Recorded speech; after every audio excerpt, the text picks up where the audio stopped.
That's right. Here at Mowers and Blowers, we push them into the garage and they come out driving.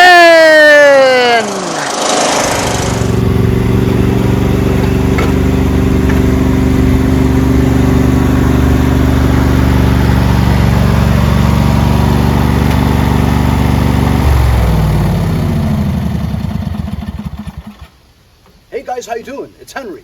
I'm Mowers and Blowers. We're back to this again. This is my made from scratch Craftsman LT1000. I got the carcass of prep from my friend Nick from Bellport, and then I got wheels from somewhere else. I got a seat from somewhere else. I got the engine from Nick Iardi over in West Islip from a John Deere L100. I got a deck from an LT4000 trade from a year ago. So this is all made up of different parts from different LT1000s and LT4000s, and I created it into this. It was green before, now it's red. This thing runs great. I have it listed for $1,000. I know, it's probably why I haven't sold it yet. It's not worth $1,000, but I figured you're not gonna get $1,000 or close to it if you don't list it for $1,000. So I thought I'd try my hand at feeling out the market. Couple of bites here and there, but not really. Anyway, I couldn't sell it because I did have one guy who bid on it and said he would give me $900 for it, which I was more than happy to do. However, I noticed after I mowed the lawn that there was a ton of very wet oil in this area here. So it obviously has a significant leak. I'm suspecting it's from the sump gasket that's gone bad, and that's what usually happens with these Briggs V twins. So unfortunately, we'd have to take this engine off, flip it upside down after draining the oil, remove the sump cover on the bottom, clean it all up, make my own gasket, put it back on, put the engine back on, fix the leak. But I want to first make sure 100% that it's that gasket. Otherwise, why remove the engine for it, right? So I'm going to try to spray that clean a little bit, ride it around. As a matter of fact, I just mowed the lawn.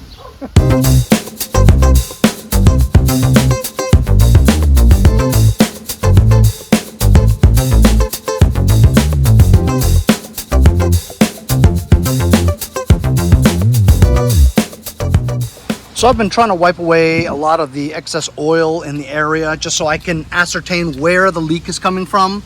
So I've wiped it all down here. It was mostly dry. I think the only part that was really wet is right around this area here. I'm not sure if this cap for the oil filter is on tight enough, maybe that's leaking, but I doubt it though, because if you look around everywhere else, I took the tins off that cover the heads. Look at the amount of caked on grease that are in between the heads. And I don't think it's a head gasket because I think it's just oil that's dripped out from up here and has caked on here for over the years. But that's not good for the fins either, you know what I'm saying? None of it is wet, all of it is dry. So I know that it's not a head gasket because this thing runs so smoothly and quiet. If it was a head gasket, it wouldn't run smooth and it would be really loud and you'd see a shitload of smoke. But yeah, it is really, really caked on grease all over the place, especially in between these fins. This side's not as bad as this side. This side's just got like 1/8 of an inch of caked on oil. But all of it is dry, but I do want to clean that out. And the only way I'm going to clean this out is to cover this with a plastic bag because you don't want water to get in there. Everything else is okay. I have to plug this back in. There we go. Because you don't want water to get into the valve covers either. And the spark plugs are plugged with the ignition coil wires on them. So nothing over here is going to be an issue with water. I just have to cover that up for the carburetor, but I'm going to pressure wash this all so I can we have a nice clean engine, and then I'll run it for a bit and see where the oil is coming from. I'm going to try to do it on the bottom too. It's unavoidable, I have to do it. Otherwise I can't find out where the oil leak is coming from, and I don't want to take out the engine just to find that out.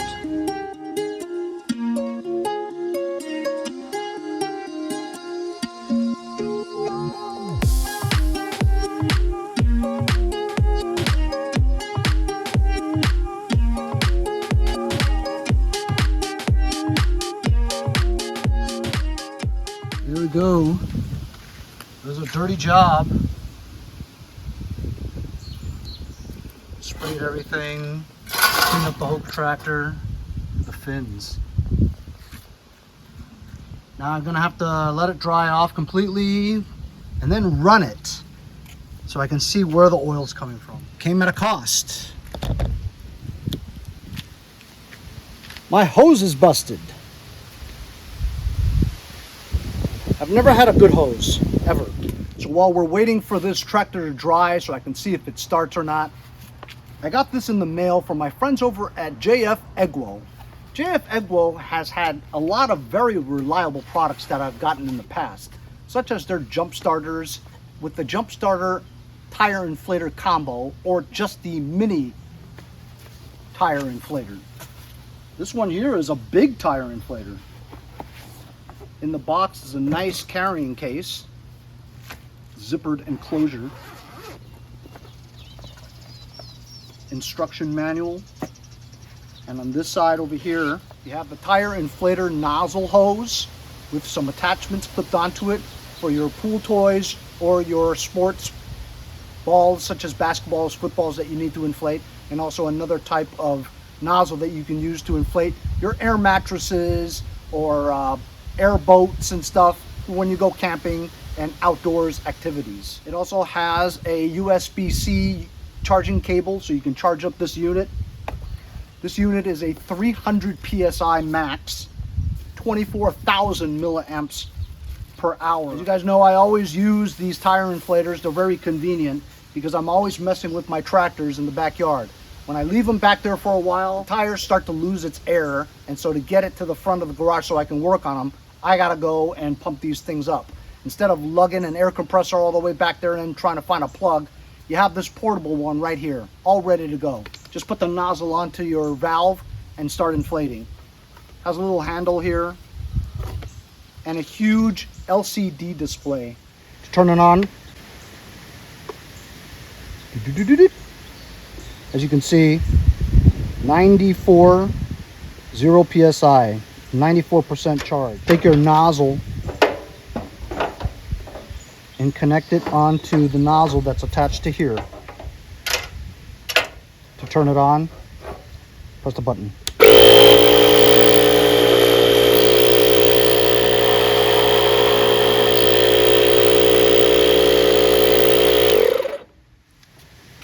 This also acts as a power bank, so in case your cell phone or your mobile devices when you're on the go runs out of battery, you can connect the charger to the output and get this battery juice charging your phone too. You put your charging cord into the input so that you can charge this baby up again. You can adjust high PSI or low PSI to what you need, and it also has a light. When you press on the light button, you'll get a handy flashlight, so when you need it at night, press it again and it'll strobe, a constant strobe. This way, if you're changing a tire at night on the highway and there's no lights, you can make sure somebody doesn't hit you in the rear. Tap it again and you got the SOS signal. ... dash for help. Press again to stop it. As you can see, you can press the mode button so that you can do bicycle tires, motorcycle tires, balls, cars, motorcycles. There you go.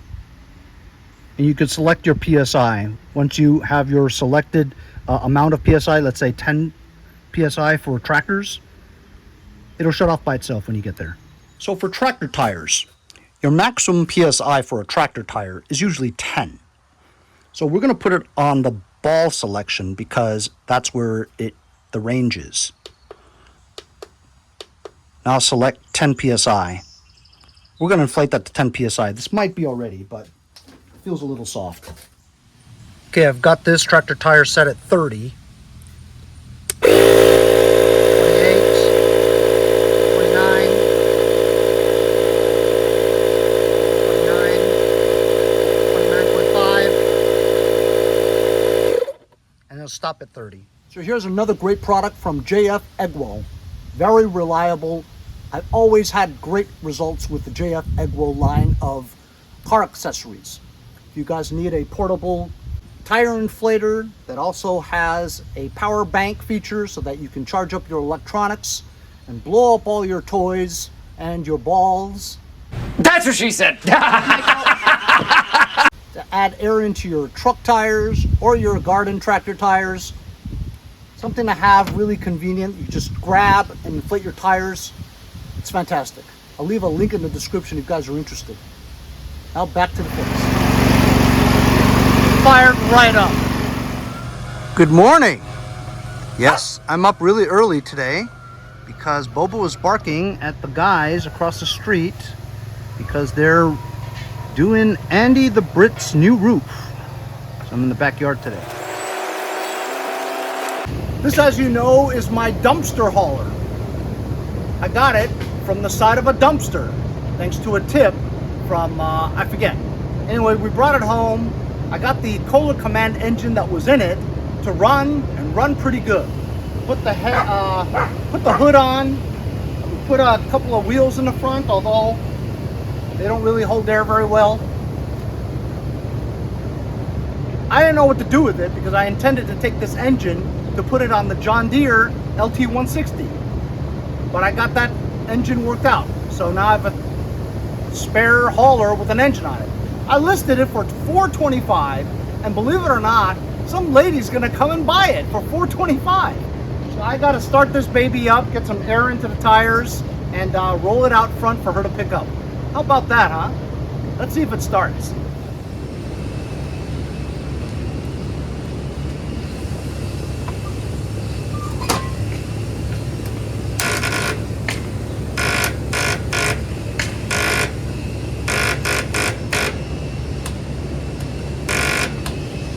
Looks like the battery's dead.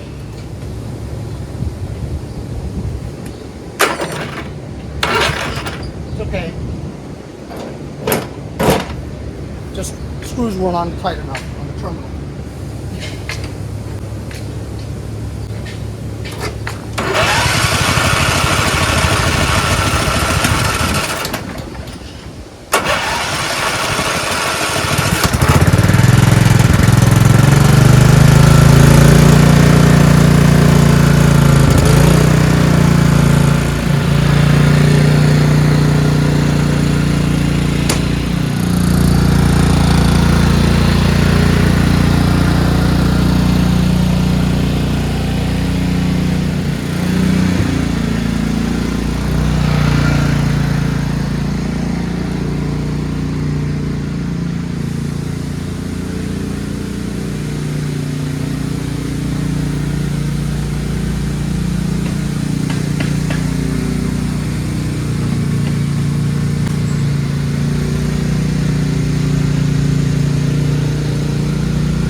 Guys, so it's a few days later. I'd come out here and work on this today.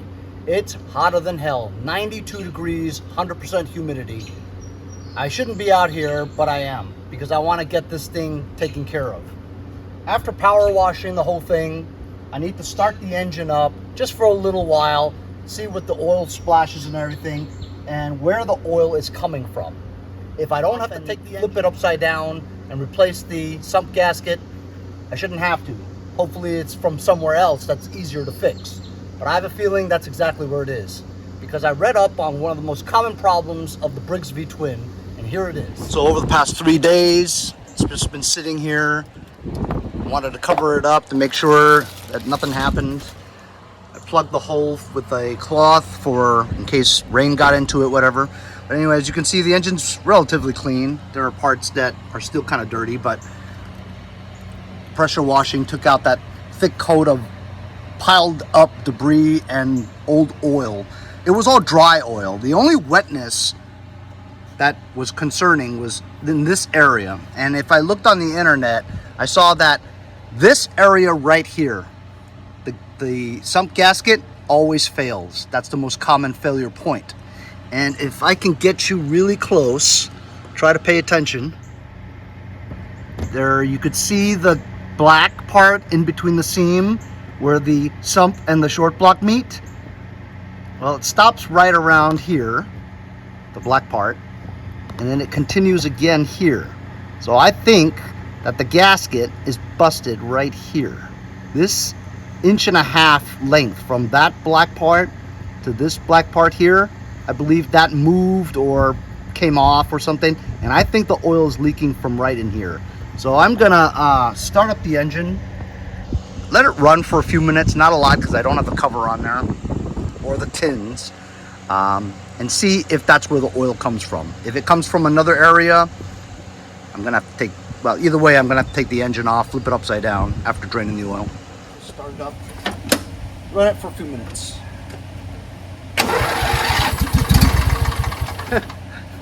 Just take that out.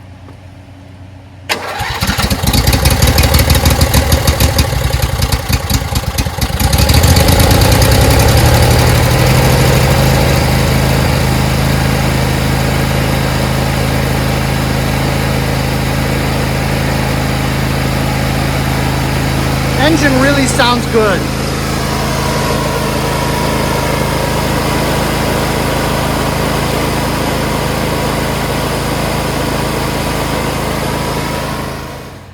Okay, just running it for a few minutes, three to 5 minutes. You could see clearly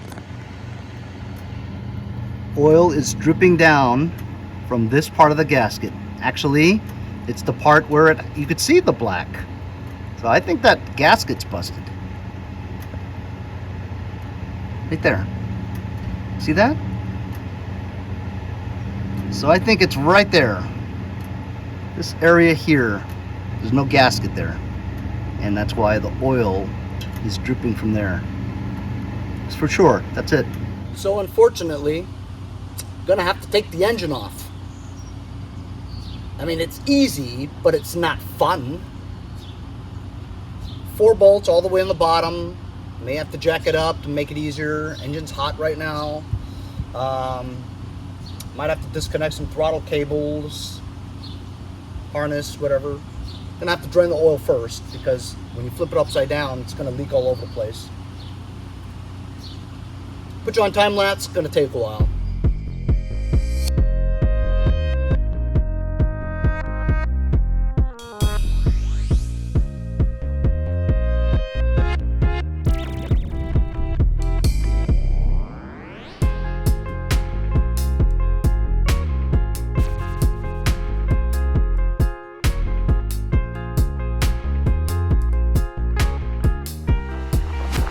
That sucked, and it's hotter than hell. Got the engine removed. These bolts were really on there tight, super tight, too tight. I had to use a breaker bar to get it off.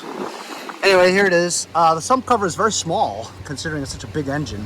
You know, flares out big on the top into this little small sump cover. So I'm gonna remove the sump bolts. You know what I'm gonna do? I'm gonna first remove this cap, because look, it looks like you can put a fuel filter on, oil filter on here. So I'm gonna remove this, try to put that oil filter on there.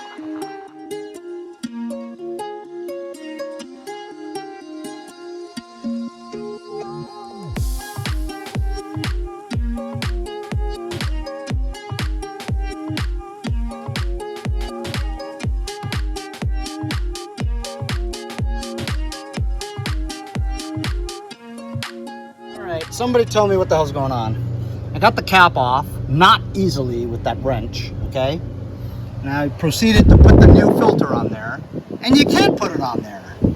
Look, there's no threads. It doesn't protrude outwards to put it on there.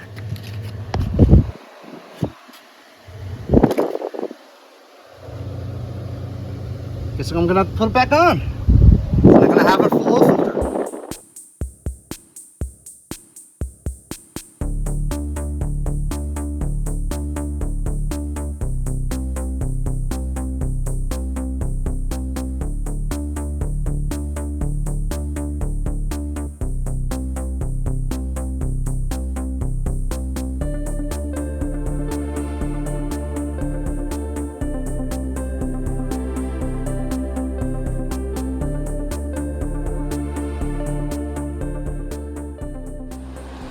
There we go, fellas. There we go. There we go. Took it off. It was hard to get the sump off because it was connected to the governor. I had to remove the governor from its stud. I had to mark it because the governor is very sensitive. If you move it just a 1/16 of an inch, whatever, it's going to be off and it's going to run funny. So I actually took a Sharpie thingamajig and I marked the stud so I know where this goes, hopefully. Anyway, take a look. So the side that it was leaking is right here. Where's the gasket? There be no gasket. The gasket basically just disintegrated into nowhere. Look, this is okay. Over here it started to deteriorate. And over here, look, it's just like crispy. So over the years, it gets super crispy and hard and just flakes away. Look, this one's puffy. See?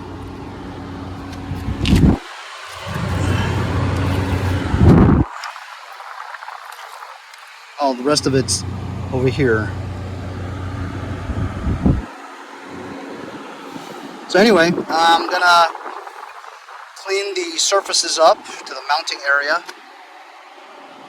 And of course I have this fan here. If I didn't have this fan, I'd melt.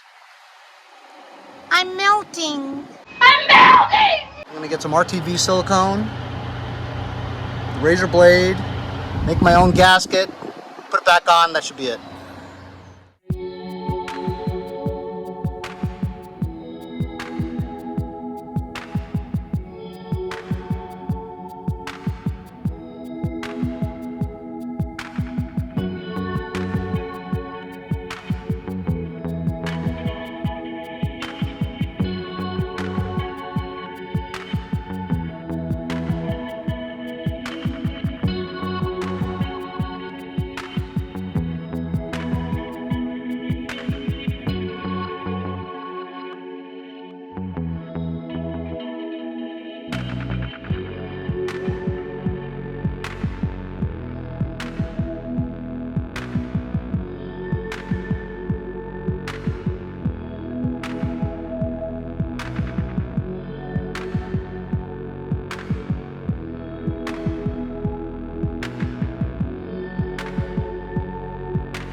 That sucked. That sucked really bad. But I couldn't stop. I gotta keep going until I finish. It just sucked, all right?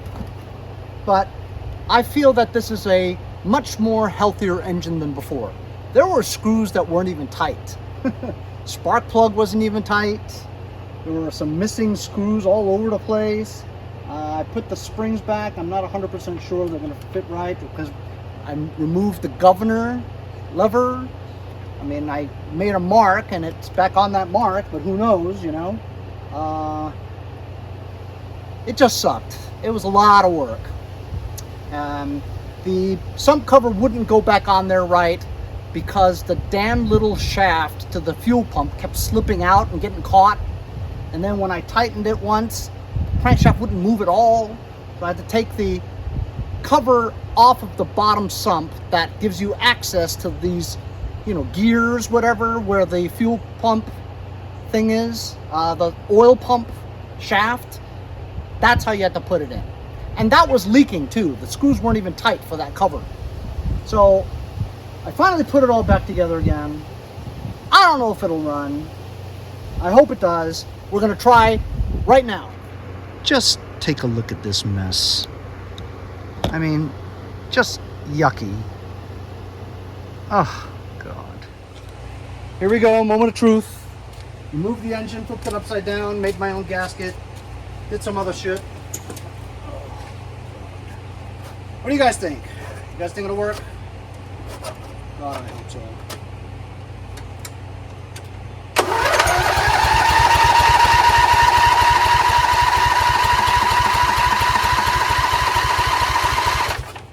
Wait a minute, I don't think I connected the fuel pump.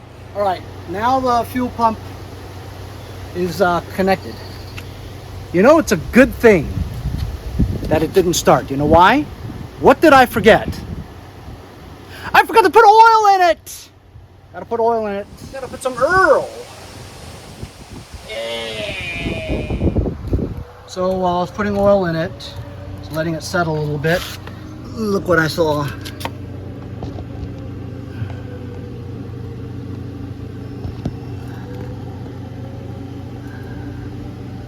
Stick a fork in me, because I'm done. That is the cover to the oil pump. Did I not put it on correctly? Man, that sucks. I'm gonna have to take this engine off again. Oh my God.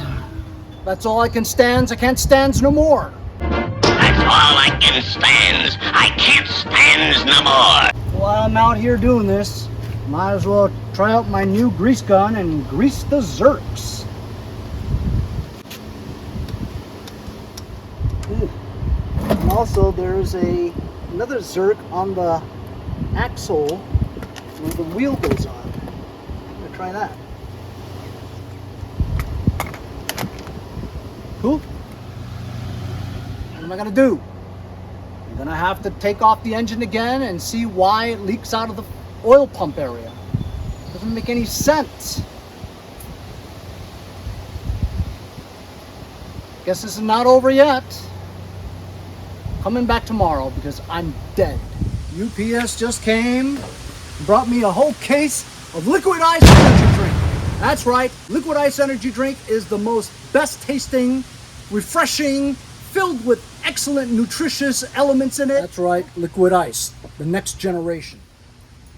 Comes with a towel, and I've got assorted active line.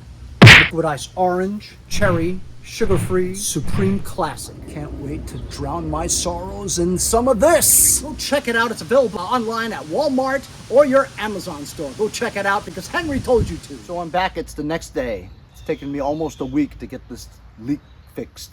But what am I gonna do? I have to fix a leak, right? And if how long it takes, I don't care how long this fucking video is gonna take. If it's an hour-long video, I don't care. I just have to get it going, right?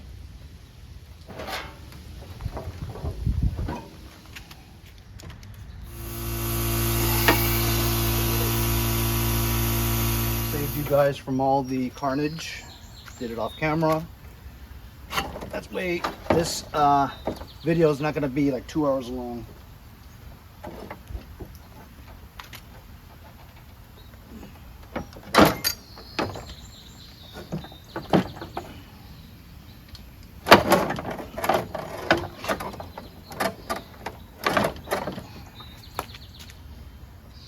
So what I noticed was that this oil pump cover is not perfectly flat. I noticed that when I took it off and I didn't understand why. And I think it's designed this way, but it doesn't seem to be making a good seal unless the O-ring went bad, which is possible because I think it might be pinched. That would be easy if it was just that.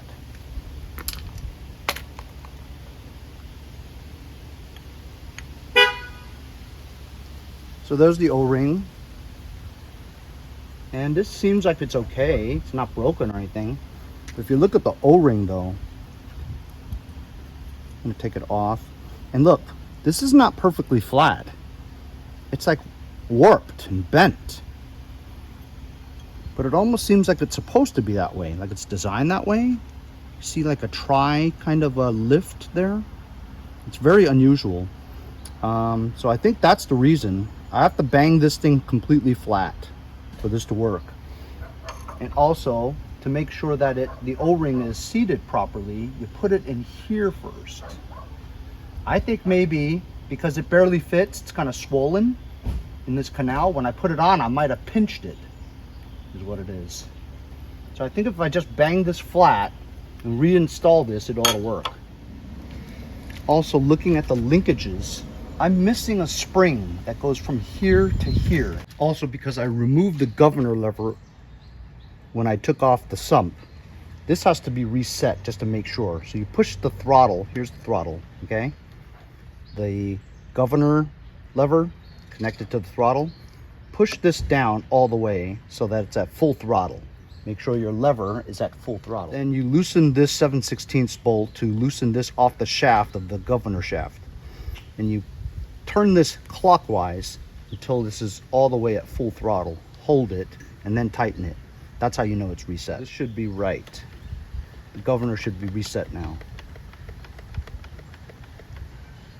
But I do need to find some kind of spring that goes from here to here. I'm not sure what kind of spring, because I looked in pictures and there's supposed to be a spring, but I don't have that spring. And that may cause it to surge. I was thinking, what could cause this to warp like this, right? And I was thinking that when I was trying to put this sump on, this shaft was getting in the way. I had forgotten that you can take this off and put the shaft in this way. But I think when I was bolting it down, the shaft was not seated completely and it pushed this out. And that's what caused this to warp. That's what happened. I did this. I'm just gonna bang it a little.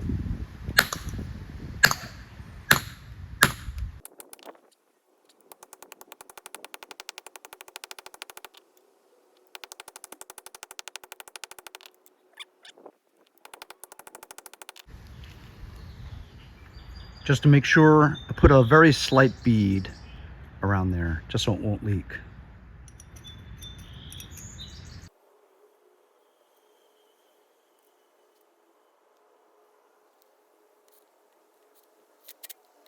Okay, I'm finished.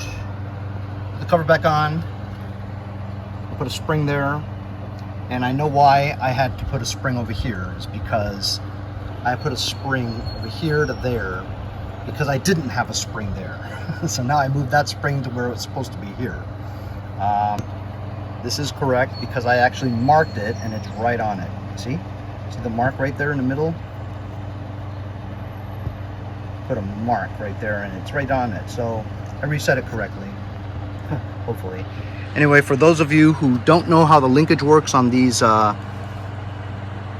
Intek V-twin Briggs, springs here, and that crazy big spring goes there. One on the governor gear and one on the throttle lever, I believe. But anyway, that's how it goes. So I think I fixed the oil leak. The gasket one and the oil pump one. I think we have the linkages all correct. We reset the governor correctly. I'm just gonna put everything back and give her a try.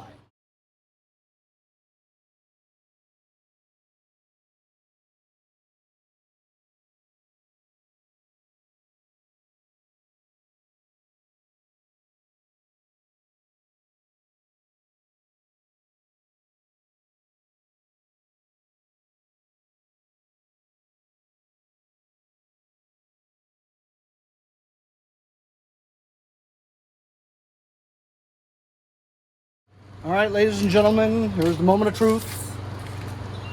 Second or third time I've taken the engine off. I'm so nervous, but you know what?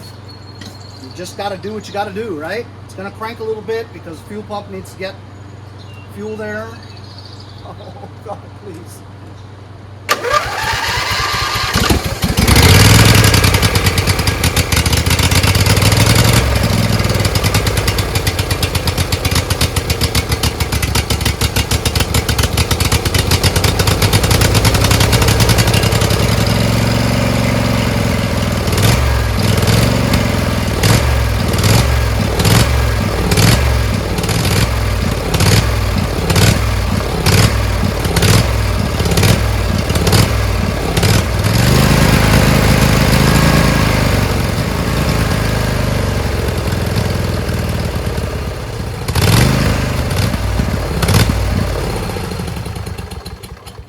So it runs, but it surges. I think it's that spring thing is wrong.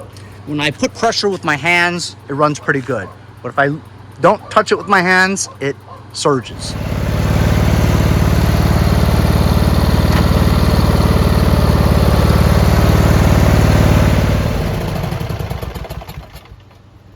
Finally, oh my goodness, I added a spring, so that stopped the surging. My spring thing is not exact. It's all homemade springs and stuff. But once you get it dialed in,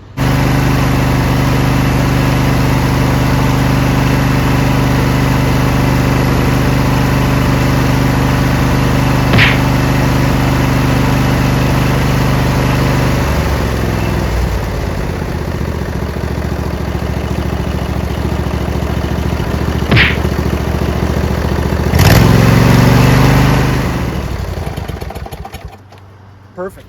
So it doesn't leak. It's all good. Got 1.3, 1.4 quarts of brand new SAE 30 oil in here. Now we got it going on. Thank goodness. Of course, I'm gonna ride it around and see if it leaks out of any gaskets. But look, we're looking really good now. It only took a week to fix that oil leak, but whatever. We got it finally done. I was determined to do it. Shitload of work, a lot of work. But in the end, we got no leaks. Hope you guys enjoyed the episode. Like, share, subscribe. If you can, donate $1 or $2, paypal.me/mowersandblowers, and buy my stickers. We'll see you guys next time on Mowers and Blowers.